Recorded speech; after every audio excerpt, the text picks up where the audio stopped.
hommikust. Mina olen teel või poolel teel või poole tegutsemise pealt oma poeringidega. Toon endale ja emale siis kaupa. Lihunikule on käidud. Nüüd lähen vaatan sinna linna poole, majad paistavad puud tagant, seal on meil linn. Lähen käin Marks & Spenceris ja Aldis ja toon ema saats listi ka, mis tal puudu on, nii et lähen teen shoppamist, aga näitan meie jõge teise külje pealt ka. See on seesama, kus siin kanuutatakse ja kajatatakse siin teise poole peal, aga ma olen nüüd siin teisel poolel. Vot meie jõgi Trent ja siis ma näitan kanaleid ka, siit on näed sissepääs kanalite juurde.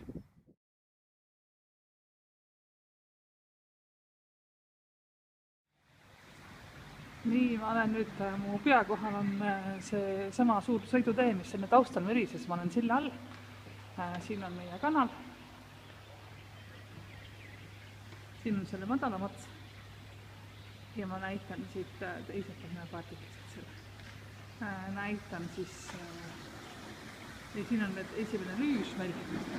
Ma olen kohe siit silla alt välja näitan pealtpoolt ka lüüs, aga hetkel, kuna on liikumiskeeld ja need kanalilaevad on siin hästi lähestikku kõnditeedele, siis esiteks soovitate siin jalutada ja sest laevades elavad, nendest viimad paistavad, eks.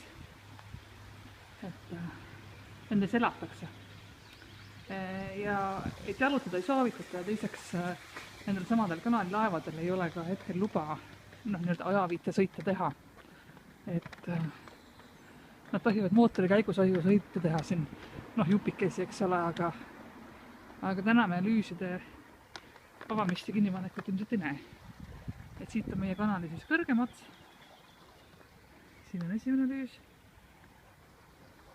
See on see vahebassein, kus siis see kanalilaev täpselt nii kitsast ongi, et see kanalilaev täpselt mahub ära, kus teda siis tõstetakse või siis allapoole lastakse vastavalt. Näitan meil kubid ka siin. Üks kubi. Ja see on meie väga peen ja popp ameerikapärane gastropubi, kus saab tõesti väga head grilli, seda võib Kärdi käest küsida, me oleme siin söömas käinud, et tõesti seal on super toidud, aga elu ei ole selline, et jõuaks palju süüa. Ja sealt on siis näha ka, et need kanalilaevad, need on kodudeks, koerad, lapsed, siin praegu väga ei paista, aga mõnel on siin seal kanalilaevakese peal on katusena on peenrad tehtud, selline kaasasõitev vaiamaa. Siin on siis see veetasandus oja. Ja sealt juba paistab meie linn ka. Vot nii, et lähen kõnnin, käin Marks & Spenceris, viin oma püksid tagasi neile. Meil on väga tore süsteem selline, et sa saad tellida Marks & Spencer toidupoodi, meil nende riidepoodi ei ole. Saad ka tarbekaubad sinna tellida, lähed järgi, proovid kodus ära, kui ei meeldi, viid poodi tagasi. Ja toidupood siis saadab sinna kesk Marks & Spencer ladudesse nad ise ära, et selles mõttes päris mugav. Aga ma korra näitan siit ja sealt siis vahelt paistab meie linnake seal, kus ka selline nunnu, täitsa kohe mulle võiks öelda, et väga meeldib.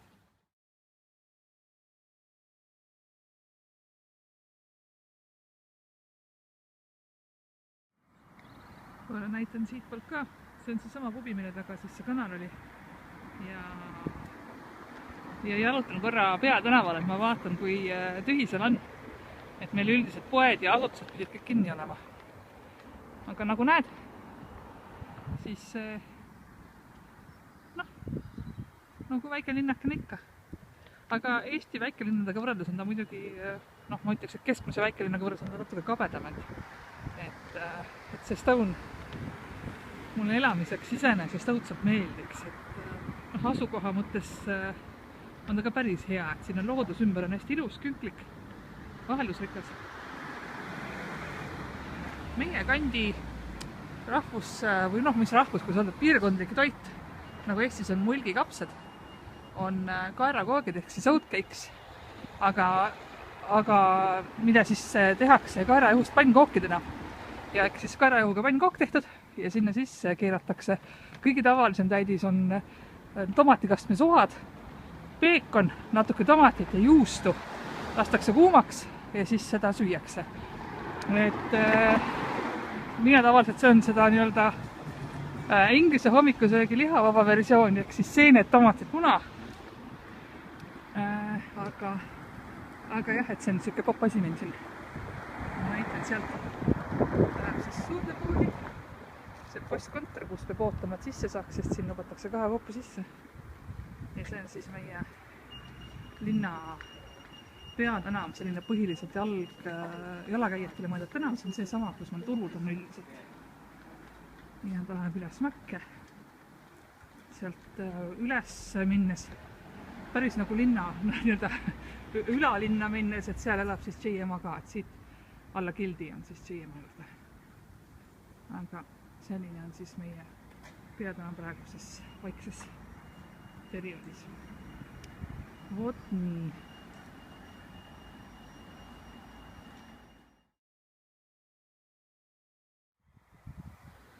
Nii, nüüd ma lähen Marks & Spencerile. Ühes varasemas videos oli seda hoonet näha ka, kui ehitati. Nüüd on meil juba üle aasta valmis olnud. Selline päris suur toidupood. Arvestades seda, et me maal oleme, ja meil on suuremaid ka, aga et Marks & Spencer toidupood on sellised mugavustoidupoed, et need on enamasti väikesed. Aga see siin on päris suur, eriti meie kandi kohta. Ja sealt on näha, siis ümber poe on ka järjekord. Marks & Spenceri järjekord kahjuks võtab tohututes kogustes aega. Aldi on väga mõistlik. Marks & Spencer on kuidagi üliaeglane. Neil on päris suured ruumid. Pole näitud seda aknast. Aga nad lasevad sisse, sõna otseses mõttes mõni inimene korraga. Ehk et pood on põhimõtteliselt tühi. Ja nüüd ma siis ootan, ma arvan silma järgi 3 tundi ootamist, et saaks püksid randa. Vot nii.